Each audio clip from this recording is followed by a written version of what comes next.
ஸ்ரீ ஆக்னேய புராணந்தர்கதமான துலாக்காவிரி மகாத்மியம் 9வது அத்தியாயம் பிரம்மசர்மா உபாக்கியானம். இவ்வாறு உரைத்த அகஸ்திய நாரதர்களை நோக்கி ஹரிச்சந்திர மகாராஜனும், ஓ முனிபுங்கவர்களே, பிரம்மசர்மா என்பவன் எமனிடம் போய் வந்த வரலாற்றை கூற வேண்டும் என்று கேட்க, முன்பு நாரதர் தர்மராஜனுக்கு உரைத்தபடியே அகஸ்திய முனிவரும் சொல்லத் தொடங்கினார். கேட்பாய் மகாராஜனே, இங்கனம் சுசீலைக்கும் சித்திரகுப்தனுக்கும் நடந்த உரையாடல்கள் முற்றும் இவ்விருவர்களை தவிர வேறு ஒருவருக்கும் தெரியாது.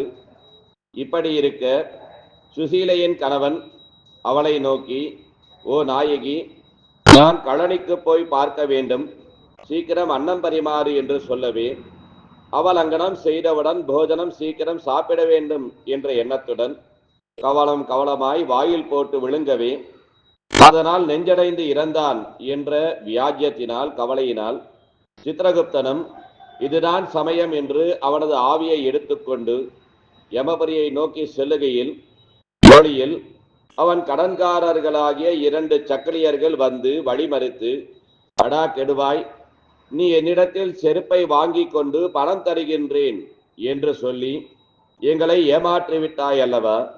இப்பொழுது நீ எங்கு செல்கின்றாய்? எங்கள் செருப்பை கொடுத்துவிட்டு பின்பு எங்கேனும் போ, இல்லையே நாங்கள் உன்னை விடமாட்டோம் என்றார்கள்.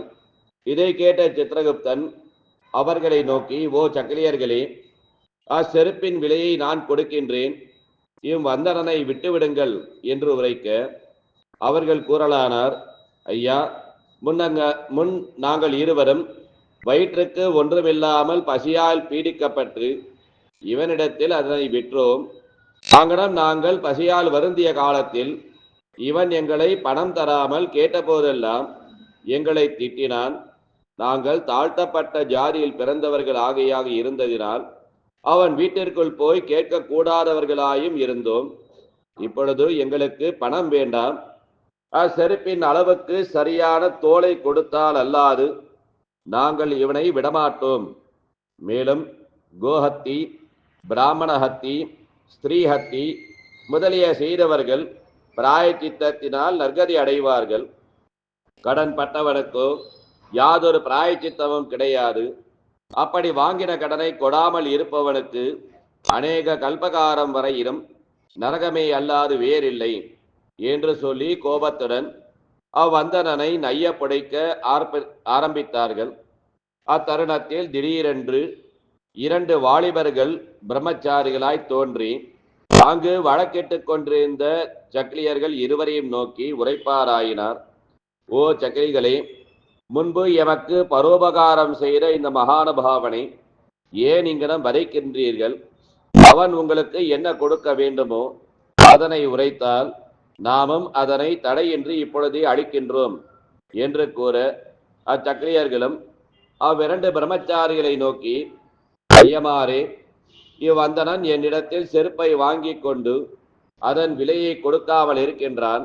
இப்பொழுது அந்த செருப்போ அல்லது அதன் நிறைக்கு சமானமான வேறு தோலையாவதும் கொடுத்தால் அல்லாது நாம் இவனை விடமாட்டோம் என்று கூற, அவ்விளைஞர்களும் அதே செருப்பை இப்பொழுது எங்கனம் கொடுக்கக்கூடும், ஆதலில் அதற்கு சரியான தோலை தருகின்றோம், அதனை பெற்றுக்கொண்டு இந்த பிராமணனை உங்களுடைய கடனிலிருந்து விடுவித்து அவன் சுகமாய் செல்லும்படி செய்யுங்கள் என்று உரைத்து, உடனே தன்னுடைய தொடைகளிலிருந்து தோலை உரித்து செருப்பின் நிறைக்கு சரியாய் இருக்கும்படி நிறுத்தி அழுத்தினார். அச்சக்கிலிகளும் அதனை பெற்றுக்கொண்டு, ஓ பிராமணா, இனி நீ சுகமாய் செல் என்று உரைத்து தங்கள் இருப்பிடம் சென்றார்கள்.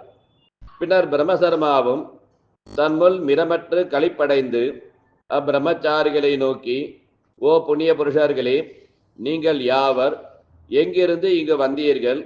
காரணமின்றி உதவிய உங்களுக்கு நீச்சனான நான் முன்பு என்ன நன்றி புரிந்தேன்? நான் உங்கள் தரிசனத்தால் மிகவும் புனிதனானேன் என்று துதித்து கேட்கவே, அப்பிரம்மச்சாரிகள், ஐயா, நாங்கள் இருவரும் முன்பு நீங்கள் வைத்து பயிர் செய்து தினமும் தண்ணீர் ஊற்றி ஞாயிறு தோறும் 7 பிரதட்சிணங்கள் பண்ணி வந்த அஸ்வத்த மரங்கள் நீங்கள் புரிந்த நன்றிக்கு கைமாறாக இப்பொழுது யாம் இருவரும் எங்களுடைய தேகத்தினின்று தோளை அழித்து உம்மை விடுவித்தோம். நீங்கள் மீண்டும் உமது இருப்பிடம் திரும்பி அந்நதிக்கரையில் நீங்கள் வைத்து பயிர் செய்த அந்த அரச மரங்களை பார்த்தால் அவை தோளிருட்டு பட்டிருப்பதை அறியலாம் என்று உரைத்து உடனே அப்பிரம்மச்சாரிகள் இருவரும் மறைந்தார்கள். பின்னர் சித்திரகுப்தன் பிரம்மசர்மாவை நோக்கி, பார்த்தாய புண்ணியத்தின் மகிமையை, நீ முன்னம் அவ்வரச மரங்களை வைத்து பூஜித்ததினாலும் அதன் தரிசனத்தினாலும் நீ செய்த பாபங்கள் தொலைந்து விடுதலாகிவிட்டாய். இனிமேலாவது நீ புண்ணிய கர்மங்களை புரிந்து கொண்டிரு. நான் உன் மனைவிக்கு செய்த ஆசீர்வாதம் பொய்யாகாமல் இருக்க உனக்கு பூர்ண ஆயுள் சித்திக்கும் படிக்கும்.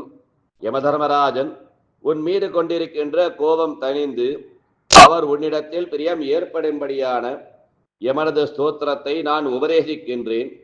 அதனை பரிசுத்தனாயிருந்து கேள் என்று உரைத்து யமதர்மராஜ ஸ்தோத்திரத்தை உபதேசித்து மீண்டும் அவனை நோக்கி, நான் உன்னை அவனிடம் கொண்டு போய் விட்டவுடன் நீ அவருக்கு சாஷ்டாங்கமாய் நமஸ்காரம் செய்து உனக்கு உபதேசித்த இந்த யமஸ்தோத்திரத்தை அவர் முன்னின்று ஜபித்து அவர் முன் மீது மனம் இறங்கும்படி பிரார்த்தித்து கேட்பாயாகில் அவர் கருணை கூர்ந்து நமஸ்கரித்தவனை ஆசீர்வதிப்பார். அதனால் உனக்கு நீண்ட ஆயுள் உண்டாகும் என்று உரைத்து அவனை யமபுரிக்கு கொண்டு போய் யமன் முன் விட்டனன். பிரம்மசர்மாவும் சபையில் சிங்காதனத்தில் வீற்றிருக்கும் யமதர்மராஜனுடைய தூரத்தில் நின்று காணும் பொழுதே அவருடைய கோர ரூபத்தை பார்த்தவுடன் மிகவும் பயந்தவனாய் மண்டியிட்டு நீண்ட ஆயுளின் பொருட்டு யமனை துதிக்கலானான். யமதர்மராஜ ஸ்தோத்திரம். தர்மராஜ நமஸ்தேஸ்து சாட்சாத் தர்மஸ்வரூபிணி தர்மிஷ்ட சாந்த ரூபாய சத்யரூப நமோ நமः. யமாய மிருத்யுவே துப்யம் காலாய ச நமோ நமः. சூரியபுத்திர நமஸ்தேஸ்து சர்வபூதக்ஷயாயதே சாதுனாம் பித்ருதுல்யாய வச்சனாமிருததாயினி கடகாங்கத கேயூர ஹாரநூபரதாரிணி தூராதேவ சதோ திருஷ்ட்வா துராச்சாராத்ய வேத்தான் அர்ச்சரே கந்தபுஷ்பாத்யை பிரத்யிராண சனர்ஹணைः. மத்தியஸ்தாய நமஸ்துभ्यं தத்வஜ்ஞாய நமோ நமः. தததே நிஜ சர்வஸ்வம் சாதுனாம் சமதர்சினாம் தேவதேவ நமஸ்துभ्यं வேத வேதாந்த வேதினி சத்கிருதம் ஸ்வகிருதம் பூர்வம் ஜாரம் பாதய மத்யவஹ ஸ்வர்லோகான் கக்ஷக்ஷிப்ரம் இதி சம்பிரியவாதினி. நமஸ்தே பித்ருரூபாய பக்தானாம் அபயம் கர கமலாகாந்த பக்தாய கமலாதர சக்ஷுஷி கமலோத்பவ பவ்யாய கமலாபாஷகத்விஷே நமோ லாவண்ய நிதயே காருண்ய வஜனாலய பாபீனாம் கோரரூபாய கர்ஜரே துர்ஜனாகிருதः தம்ஷா கரால பிருகடி பீஷணானதே நமः. ஊர்ಧ್ವரோம்னே மகாரோம்னே தீர்கரோம்னே நமோ நமः. கண்டாரவ மகாச்சண்ட காலதண்டாய சண்டினே தண்ட்யான் தண்ட்யதே நித்யம் உக்ரதண்டாயதே நமः. கோதண்ட காலதண்டாசி பரஸ்வத வராயுதான் தாரிணி மாரிணி லோகான் புண்ணியராசி ஸ்வரூபிணி கிரகணே சர்வலோகானாம் ஜாகரோகாதிகாரிணி திவ்யஜான வரஸ்தாய சமஸ்தாங்காயதே நமः. திவ்யரூப நமஸ்துभ्यं சமஸ்தாகிருதயே நமः. சதுர்ஹஸ்தாய சாதூனாம் சதுராஸ்யாயதே நமः. சமஸ்தலோகவந்தியாய சமஸ்தஸ்தோத்திரரூபிணி காலாம்புர மகாநீல மகாமகிஷவாகன கல்பானல மகாகீல சுரலோச்சனதே நமः. பயங்கராய பாபானாம் அபயாய சுதர்மினாம் பிரவசுதாம் சுசம்பூர்ண சந்திராஸ்யாய நமோ நமः. பிரளயாம்பர நிர்ഘോഷ பீஷயித்ரேகதர்ஷினி கோபியாம் காருண்யபூர்ணாபியாம் பசிரே சுக்ரதாத்மனாம் தத்வாய தத்வரூபாய தத்வதிருஷ்டே நமோ நமः. அதீவ கர்ஜத் பிரயாம்பரத்வனி பிரமூர்ச்சிதாசிரே திகந்தராய ஜீரிந்தி பீரிந்தி ச சூர்யேதி வக்ரே சதோ வீக்ஷ விபோ நமோ நமः. கரளா காயாதி கடோரவாச்ச பாபிஷ்ட சங்கமம் பீஷம் சம்பீஷயித்ரே ஜுலத் யுகாந்த பாட பாபாக்னி சமர்த்தரோம்னி பரபீடகானாம் விஷோல்பர பீஷண கிருஷ்ண சர்ப்ப பண்டாபிகார விமோகைத்ரீம் சாதுமித்ராய தே சஸ்வத் மித்ரபுத்ராய தே நமः சாந்தகாத்ராய சாந்தானாம் மேருகோத்திரமௌசஜே பூஜாமாத்ராதிதிஷ்டாய பக்தாபீஷ்டப்பிரதாயினே திபிவிஷ்ட நமஸ்தேஸ்து நமஸ்தே பரமேஸ்தினி வாச்சா प्रीणीयते साधून् पूज्यान् पूजरे नमः प्रधात्रे साधु सल्लोकम् अपहर्ते सदां भयं धर्मशास्त्रस्वरूपाय न्यायशास्त्रासचक्षुषे भृगोधर नमस्तुभ्यं यमनासोधराय च यमाय धर्मराजाय मृत्युवे शान्तकाय च वैवस्वदाय कालाय सर्वभूतक्षयाय च औदुम्बराय तद्नाय नीलाय परमेष्टिने भृगोधराय चित्राय चित्रगुप्ताय ते नमः भूयो भूयो नमस्तुभ्यं பக்தரக்ஷணதே நமஹ என இவ்வாறு ஸ்தோத்தரிக்கவும் இத்துதியை கேட்ட யமனம் வெகு சந்தோஷத்துடன் அவனை நோக்கி, சௌமியனே, நீ தீர்காயுஷ்மான் பவ என்று ஆசீர்வதித்து மீண்டும் அவனை நோக்கி, ஓ பிரம்மசர்மாவே, நீ இப்பொழுது ஜபித்த என் ஸ்தோத்திரத்தை யார் சொன்னாலும் அல்லது பிறருக்கு உரைத்தாலும் அவன் பூர்ண ஆயுஷை பெற்று அதிக செல்வத்தை உடையவனாய் இருப்பான். இந்த ஸ்தோத்திரம் அநேக பாபங்களை போக்கும், மரணத்தை வரவொட்டாது புண்ணியத்தை விருதி செய்யும். பிரதிதினமும் இந்த ஸ்தோத்திரம் பாராயணம் பண்ணுபவன் எல்லா துன்பங்களையும் போக்கி இன்பமயமாவான். மேலும் ஓர் ரகசியத்தை உபதேசிக்கிறேன். ஒவ்வொருவருடைய ஜன்ம நட்சத்திரத்திலும் என் நட்சத்திரமான பரணியிலும் இந்த ஸ்தோத்திரத்தை படித்தால் அவனுக்கு வியாதிகள் அணுகாது, அவன் வம்சமும் தீர்காயிலை அடையும். இதை படித்தாலும் படிப்பித்தாலும் அவர்கள் சதவரிடம் வாழ்வார்கள் என்று கூறி அருளினார். பிறகு பிரம்மசர்மாவும் யமனை நோக்கி, சுவாமி, அடியேன் எந்த தீவினையால் இப்பொழுது அற்ப ஆயுளுடன் யமபுரிக்கு வந்தேன். எந்த புண்ணியவசத்தினால் மீண்டும் நீண்ட ஆயுளை பெற்றேன். அதன் காரணத்தை அடியேனுக்கு அருளி சொல்ல வேண்டும் என்று பிரார்த்திக்கவே, யமனம், நீ முன் ஜென்மத்தில் உமது வீட்டை நாடி பசியாலும் ரோகத்தாலும் பீடிக்கப்பட்டு வந்த ஓர் அந்தணனுக்கு உணவளித்து ரோக நிவர்த்தி செய்து அவனை காத்த புண்ணியத்தால் உனக்கு இப்பொழுது தீர்காயுஷு உண்டாயிற்று.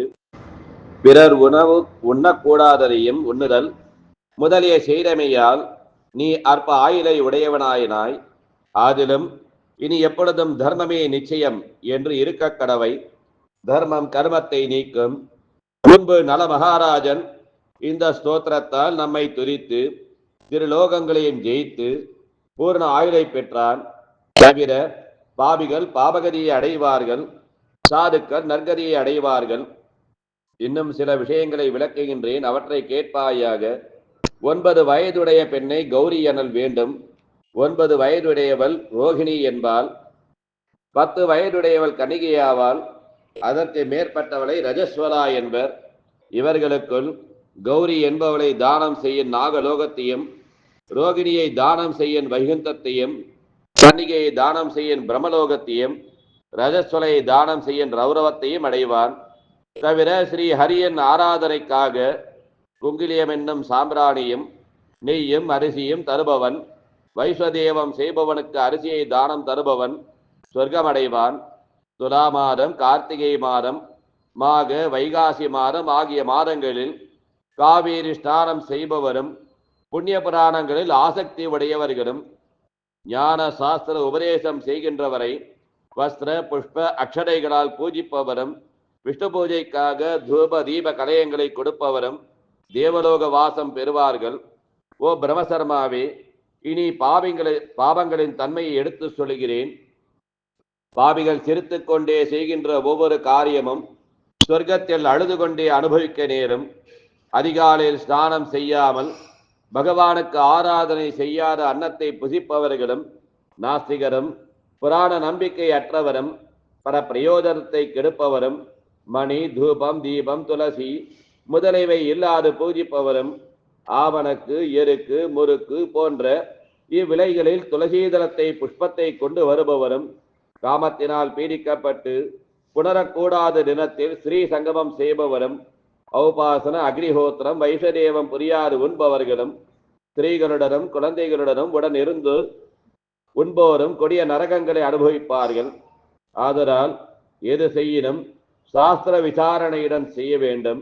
இங்கனம் செய்யாறு மங்குவானானால் நரகமே அவனுக்கு கிடைக்கும் என்று அவனுக்கு பல தர்ம உபதேசங்களை செய்து பின்னர் அவனை நோக்கி, இனி நீ இங்கு தாமதம் செய்யாமல் உமது இருப்பிடம் நோக்கி செல்.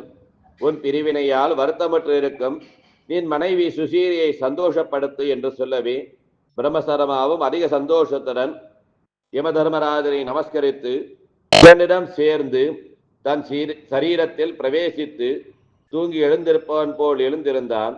அவ்வமயம் அவனது மனைவி சுசீலை என்பவள் சந்தோஷத்துடன் அவனை தழுவிக்கொண்டு தன் கணவன் யமபுரிக்கு போய் வந்த முறைகள் யாவையும் விசாரிக்க அவனும் போய் வந்த விஷயங்களை விரிவாய் சொல்ல அவற்றால் ஆனந்த கடலில் மூழ்கினாளாய்.